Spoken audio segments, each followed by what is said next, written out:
Hey, it's Gabriel Brown here, and I have another credit tip for you today. Let's discuss your demand deposit activity, okay? It's called your DDA. The demand deposit activity is a banking activity report that shows all your deposits, okay? All your deposit activity. The creditors will demand this information from the credit bureaus. Yes, this comes from the credit bureaus, okay? So I know TransUnion provides demand deposit activity to creditors that request this information. Now this will show how much money you're depositing into your bank account on a regular basis, okay? That's what it is.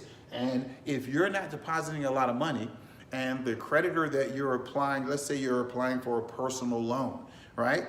Personal loan companies really want to know how much debt to income, your debt to income is. If it's more than 43%, 43% is like the industry standard. You want to keep your debt to income less than 43%. What that means is your total monthly debts, all of the monthly payments that you make totaled up across the month, okay? So that's your gross monthly debt payments, all right? And you want to divide that by your monthly income.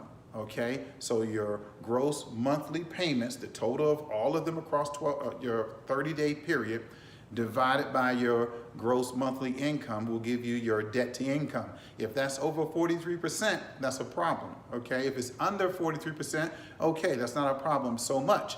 But if your demand deposit activity shows that all of the money you deposit into your account, you're taking it out, 100% of it, and you don't have any reserves or any savings, then that could negatively impact you getting approved for a loan, even though you have a great credit score, been on your job for multiple years, okay, and have good credit references, okay? So know your demand deposit activity is being provided specifically by TransUnion and learn what they're saying about you in that report.